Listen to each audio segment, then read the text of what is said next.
Hello, welcome back to my YouTube channel, Batas with Attorney Claire. Ang pag-usapan natin ngayon ay ang tungkol sa hearing na naganap sa Senado patungkol kay Ma'am LV Vergara. Yung binabanggit nilang isang kasambahay na talagang na sobra-sobra ang natamong pambubugbog, di umano, mula sa kanyang mga amo. Well, of course, hindi natin ito tolerate ang pambubugbog. Kahit nga hindi isang kasambahay. Pambubugbog nino man nang walang kadahilanan, kung hindi pang aabuso lamang, ito ay talagang mali. Mas lalo na kung ito ay gagawin mo sa iyong kasambahay. Ang sabi nga natin, ang isang kasambahay ay hindi dapat itinuturing na kakaiba sa ating pamilya. So, pero dito sa naganap na hearing to, hindi nyo ba napapansin na mas marami pang sinasabi ang mga senador kaysa doon sa kanilang mga resource person? Mapapansin din kung paano ba nila iba to ang kanilang mga tanong. Karamihan ay mga leading questions at oo ka na lamang at hindi ka na makakapag-explain. Pero doon sa mga taong gusto nilang ipitin or idiin, hindi na nila halos napapayagan na mag-explain. Kahit gustong magsalita, pipigilan. Kaya tuloy, wala tayong nakukuhang tamang kwento. Barangay ko. Alam ko po, may kailangan po, pero po hindi. Exactly. Kaya ka pupunta sa barangay dahil meron kang kailangan, meron kang isusumbong. Yung gusto nilang kwento, na gusto nilang lumabas, yun lang yung nadidinig natin. Sabi ko po, paki-check yung gamit ko, baka po sabihin ng amo ko Nagnakaw. na nagnakaw ulit ako. Tama. Okay. Tapos, Napakasinungaling mong tao ka. Sarap mong...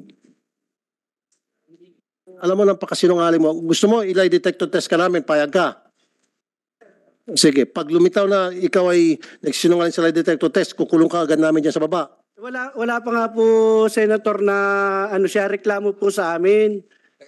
Mr. Chair, ipaano natin to, lie detector test, and then kapag lumitaw na sa lie detector test nagsinungaling to, ikulong natin sa baba. So kukulong kita. Napakasinungaling mong tao ka. Kapitan. O ayan, si Mr. Lie Detector Test. Ayan na naman ang kanyang panukala. Sabi nga natin, hindi nga yan tinatanggap sa korte. So, ito pong lie detector test, ito po ay voluntary para sa iyong kaalaman. At ito po ay hindi tinatanggap sa korte. Because may question yan of reliability.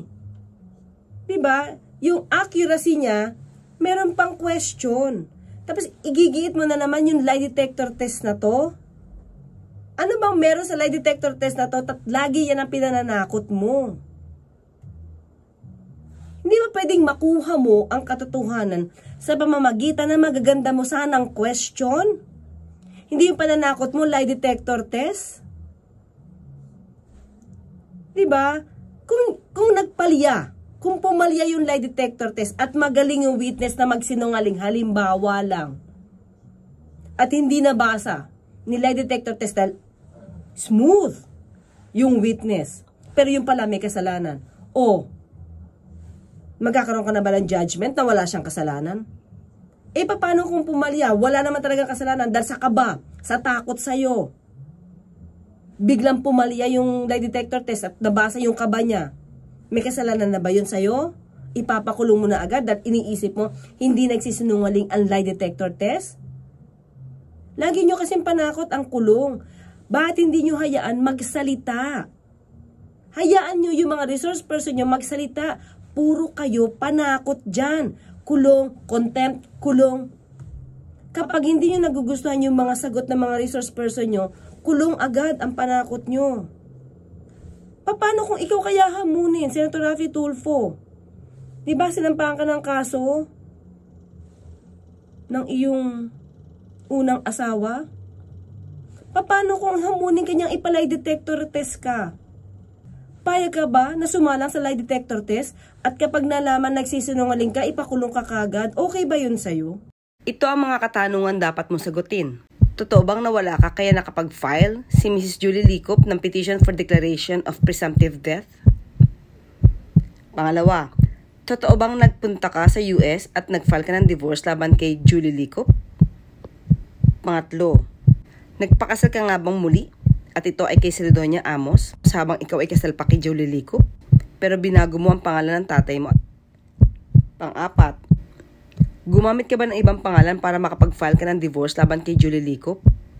Pang-5, totoo bang American citizen ka? Pang-6, nabanggit mo ba sa iyong COC na ikaw ay convicted for libel? Nag-falsify ka ba sa iyong certificate of candidacy? At kapag hindi ka nakapasa, payag ka bang mag-resign sa Senado? O magpakulong na lang? Katulad ng hamon mo sa iba. O kapag payag ka magpa-lie detector test, sagot ko na yung gastos. Lahat. Tingin ko hindi ka papayag eh. Yun kasi ang panakot nila. Anong panakot ni Senator Raffy Tulfo? Lahat sila actually. Ilan si Senator Raffy Tulfo? Senator Bato? Senator Robin? Pero mas madalas ko madinig kasi si Senator Raffy sa kasi Senator Bato. Pag hindi ka pag nagsinungaling ka, ito pag ikaw napatunayan namin nagsinungaling, pakulong kita. Nako po. Palay detector test kita. Pag nalaman nagsinungaling ka, pakulong kita. Hindi ba unahan ng ano yan? Tapang yan, Attorney Claire. Kaya, di ba sabi nga nila? Tandaan mo, pag expert ka na sinungaling, pwede kang makalusot sa lie detector test. Paano kung halimbawang kabado ka, pero wala kang kasalanan, pero di ka nakapasa sa lie detector test? Ano na? Yun na? Judgment na agad? Kaya nga ang court May dinadaan process. sa due process, ebidensya, partner. Ebidensya. Walang ginagamit na lie detector test dyan dahil ayaw magkamali ng korte sa panghuhusga. Correct. Alam mo, kaliit-liitang duda na si A, ang pumatay, kaliit-liitang duda, partner. Ia-acquit yan. Hindi yan i-convict. Tapos ito, lie detector test lang. Tapos hindi nakapasa sa lie detector test. Ano ka na? Sinungaling na yung tao? Hindi man dumaan sa tamang... Hindi man lang dumaan sa tamang proseso. Sa mga ebidensya. Lie detector test lang tayo magre-rely? Hindi po pwede, Attorney. Di tanggalin na natin ang korte. O baka yun ang sumunod na gagawin, partner. Baka yun ang gusto nila. Sila na lang. Baka gumawa na ng batas, tanggalin ang Supreme Court. Ang korte. Maging dalawang lang tayo, branches of the government. Kaya pala yun ang sagot ng police. I would like to... Yes, because that's his right. Nagalit si Senador Bato. So what? Kami rin nagulat din kami nung nakita namin yung yung video niya Di ba? Saka dito sa kasong to, namutakti talaga yung pagmumura. Yun dapat ginawa mo. Ang ginawa mo, sinurrender mo siya uli sa amo. Napakawalang hiya mo. Sir, excuse po sir, hindi ko po isinorender po yan. Tama. Okay. Tapos, Napakasinungaling mong tao ka. Sarap mong... Bakit sa barangay pumunta? Kasi tinawagan mo. Ungas ka talaga. Hindi ko po yung tinawagan, Senator. Namutakti talaga yung pagmumura. Walang hiya, sinungaling. Gusto ko lang malaman kasi, kay Senator Raffy Tulfo, saan niya natutunan ito? Saan at kailan siya nagsimulang ganito ang kanya mga pananalita? Sa mga anak niya ba ganito siya magmura? Sa mga tao niya ba ganito siya magmura? Sa mga asawa niya ba ganito siya magmura? Normal ba sa kanya yan? Well, tanong ko lang. Kasi parang ang daling sabihin, ang daling bumitaw sa bibig niya ng itong mga salita na wala siyang pakiramdam at wala siyang pakialam kung nakakasakit siya ng kapwa niya. So, tanong ko lang, sa mga tao ba sa paligid mo, yung mga tao bang mahal mo sa buhay? 'Di ba? Nakaranas ba sila ng ganito sa'yo kapag galit na galit ka? Tingin ko, hindi po naman lahat nadadaan sa tapang. Diba? Piliin nyo naman yung taong marunong gumalang. Correct. Alam mo, at saka diba, Attorney Claire, pag statesman ka, parang hindi mo inaasahan na sasabihin niya yung ganong yes. salita. Oo. Saka partner, this is the point. Kapag minura mo yung isang kapwa mo, diba? Langya, ungas, sinungaling. Anong meron ka? Anong meron ka para sabihan mo sila ng ganyan? Tapos wala kang respeto doon sa taong pinagsasabihan mo niyan, at wala ka rin respeto sa pamilya yun. Oo. Minura mo. Tama. Diba? Bakit ba ngayon, ito lang sa akin paki-answer lang po, please. Kasi rinding-rindi na yung tenga ko sa pagmumura sa Senate hearing. Yun ang naririnig mo ha, Attorney Claire. Oo. Ang sa akin lang, partner, diyan ba kayo lumaki sa salitang mga ganyan? Yung mga words ba na yan, ang kinasanayan nyo habang lumalaki kayo? Kaya hanggang ngayon dala-dala nyo? Tanong ko, yan ba ang itinuro sa inyo?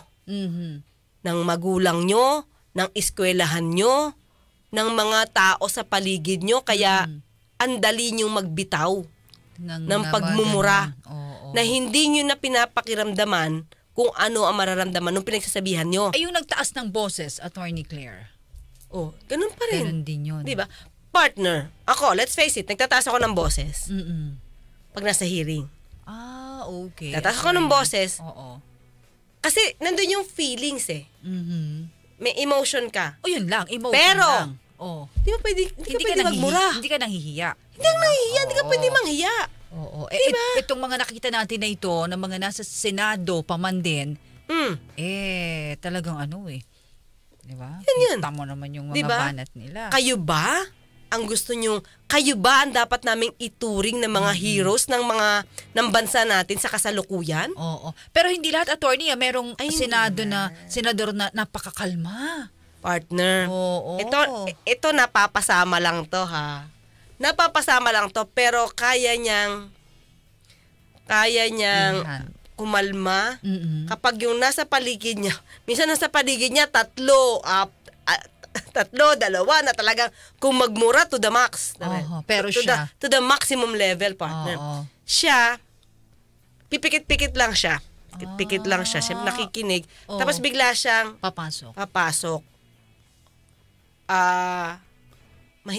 Malumanay si Senator Tolentino. Okay. Senator Tolentino. Okay, Senator Tolentino, wag kang pahawa ha. Oo. Try to maintain that calmness. Pero sana, since lawyer ka, kapag nagkaroon kayo ng hearing, yung question nyo sana, wag naman leading questions lagi. Diba? Hayaan mo na mag-explain yung mga witnesses. Kasi minsan, ang napapansin mo, kayo po mga kayubi, mga nakikinig sa atin. Actually, hindi yan ang topic natin, pero nandito. may trending ako sa'yo ngayon, Attorney Claire, Meron akong viral sa'yo ngayon dito. Nandito na hindi natin mapigil kasi pinag-usapan natin heroes Okay. Mamaya i-flash natin yung mga messages ng mga kayubi natin, ha? Leda, ha? Okay. Ganito, minsan. Pansinin nyo, kapag nagtatanong yung senador at napaka-controversial ng issue, unang-una, dapat kapag may case na huwag nyo na i-hearing yan. Wala na kayong pakialam dyan. Because may sub-judice yan. Kaso na, Attorney Kaso na yan Anong ginagawa nyo? Kahit may kaso, anong sinabi ni Senator Bato? Sinong kaso nga yun? Wait, iniisip ko. Ito yung sa yung sa Nabotas. Yun. Attorney Claire, nakita ko yun Oo. Okay lang. Diba? Tinatanong, may kaso na yan So, pag may kaso huwag nyo nang pakialaman yan. Diba? At sa akin nga, kahit nga wala pang kaso, pero patayan ang dating. Tayan, di ba? Oo. Ganyan. Alam nyo na, yung kakausapin nyo, persons of interest yan. Okay. Magiging akusado yan. Huwag nyong tanungin. Kasi karapatan nilang hindi magsalita. Kaya pala sabi niya, I would like to invoke. Yes, my right against self-incrimination. Kasi sila na yung pinupunto. Sila na yung tinuturo. Pero ang sinagot ng senador. Ano sinabi ni Senator Bato? Uy, galit So what? Oo. Di ba? So what? Taas ng boses na Diba? Ang dating, kahit may kaso ka, hindi mo kami mapipigil. Ang sa akin lang ganito, kasi Senator Bato, pulis ka dati, PNP chief ka. You should know the rights, constitutional rights. Is he a lawyer? Hindi. Ano? Diba? Yung mga constitutional rights ng suspect. Diba? Alam mo na rin kung anong rights ng accused. Okay. Ibig mo ba sabihin? Na sinabi niya yun? Siya na ang pinupunto dyan, siya na ang tinuturo dyan, nasa dyaryo na sila tinuturo, partner. May kaso na, Papaaminin mo ba dyan? Oh. Sa Senate hearing kung siya ang pumatay? Eh kung ayaw niya nga eh. Partner, he has the right to remain silent. So what's the use of having ano pa? Grandstanding, partner. Trial Para by- mapakita nila na sila ay mga makamahirap. Na sila ay para sa hostisya when in fact itong mga taong to, kahit sabihin mong akusado yan. Okay, bakit? Siyempre partner, masakit mamatayan. Of course. Masakit yan. Tama. Accepted yan. Pero ang hostisya dito, hindi lang para doon sa namatayan. Pati dun sa May hostisya din para sa mga accused. inakusahan po. Oo. Hindi porkit accused yan, wala na siya sa hostisya at bibitayin mo na ng bigla-bigla yan. Hindi. May due process, attorney. Kaya nga Clear. nilagay ang Miranda rights, kaya nilagay ang constitutional rights You have to remain ng accused silent. because they can invoke that thing, no? Yung sasabi natin against self-incrimination. Incrimination. Alangan namang aminin mo na. Ikaw ang pumatay? May kinalaman ka ba dito? Eh pag pinagsalitahan mo yan, partner, di ba? Against his constitutional rights. Ito pa ang ginagawa ng mga senador against the constitutional rights ng mga mga taong witnesses nila. Kapag hindi ayaw umamin, invoke the right against self-incrimination, Magagalit. iko-contempt mo, ikukulong mo, eh di ba violation niya? Kaya nga tingin ko dapat, ito mga taong to, na mga witnesses na pinapatawag, umakyat sa Supreme Court. Questionin yung Senate inquiry. Ayun. Especially kung may case na, hindi na yan pwede. Partner, meron nga sinustain eh. Sino nga yun? Governor Mamba ba yun? Governor Mamba of Cagayan. Di ba, tama ba ako? Ikinulong siya ng House Yes, attorney. of Representatives? Yes, attorney Claire. Pero sabi niya, di ba, hindi siya na dapat magsita because may case na? Correct. Kinatigan siya ng Supreme Court. Pinakawalan siya, pinarelease siya. Governor Mamba of Cagayan, attorney. Because yung mga inquiry na ganito, nagagamit politika. It's either kalaban nyo yung kabila, kaya yung kabila ang witness nyo, ipapatawag nyo as the source person para idiin siya. Hindi lang, attorney Claire, not a trial by publicity. That's the point. Teka muna, kahit ako yung akusado, may kaso eh. Pero kung gaganyanin niyo ako, parang hinusgahan niyo na rin ako. Yun. Diba? Kaya nga may due process eh. Hindi ko nga alam, ba't hindi nila alam to? Senate President Zubiri, you make an action. So si Mama pala, attorney Claire, ay nag-ano sa Supreme Court. Na TRO. Kaya ngayon, ano siya? Nakawala. Balik siya Pinawalan. sa Kasi Cagayan. diba, dinetain eh. Kino-contempt kasi hindi daw siya umaate ng hearing. Sabi nga. Yun. Yun kasi ang panakot nila. Anong panakot ni Senator Raffy Tulfo? Lahat sila actually. Ilan si Senator Raffy Tulfo? Senator Bato. Senator Robin.